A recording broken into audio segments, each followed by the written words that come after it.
إلهي نبركيو ما شاء الله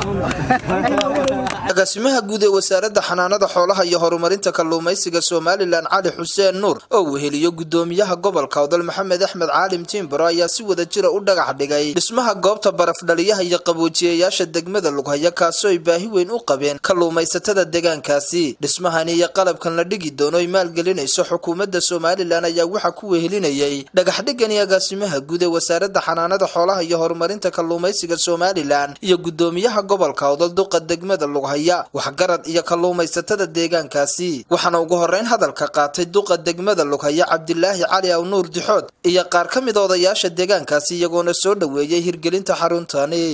madax kasta degmada soo marta waxa lagu codsanayay baraf dhaliye waxa mahadnaqaya marka hore iskale Ilaahay marka labaadna waxa iskale wasaaradda kalluumaysiga wasiirkayga iyo agaasimihiga guud aad baan ugu mahadnaqaynaa runtii waxaan anagu antabaynaa meeshii noogu adkeed baahideeda inay dareemeen haddii Ilaahay dhaahdo iyo aniga bulshadeedu baan ilaashan doonaa baraf dhaliyaha waxaan noo hadhayn haddii dikadii kalluumaysiga la shaqo ku xidhanayeen taan waxaan rajeenaa haddii ay suura gasho in la noogu daro haddii Ilaahay dhaahdo waana idin soo dhaweynayna maanta farxad weyn bay noota 1973 baa degmada la magacaabay ilaa istil maanta wax qaboojiyo oo la keenmo leh waa meel taariikhda galaysa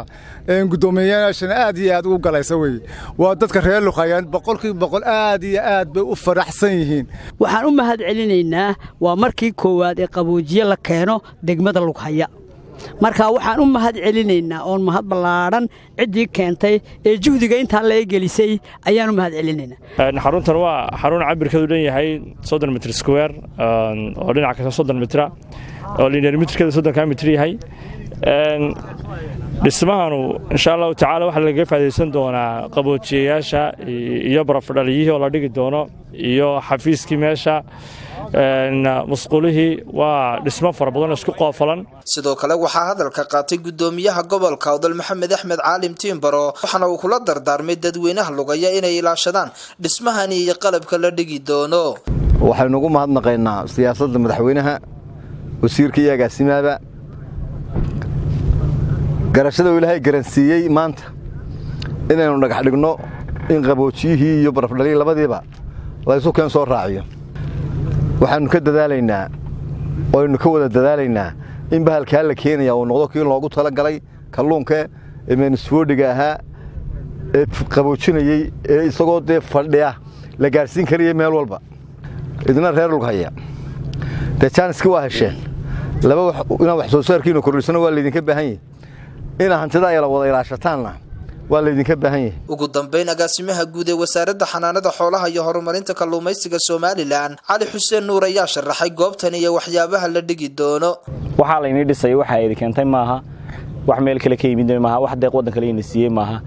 waa cashuurtiina ay bixinaysay miisaaniyadda dawladda ayaa maxaan ku laga dhisayaa meeshan iyo qalabkeeda marka la isku daro lacag $150,000 ayaa maxaan ku raada ku baxaysa waa dhul weyn 30 by 30 weey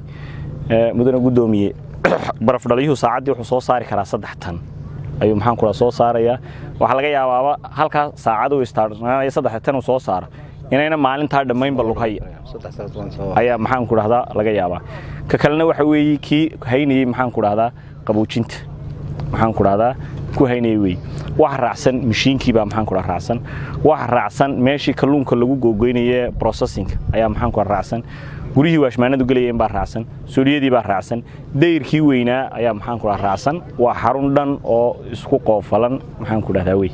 waa Cabsalaan Bashiir Faarax Cabsalaan Saha warbaahinta qaranka Soomaaliland magaalada Lughaya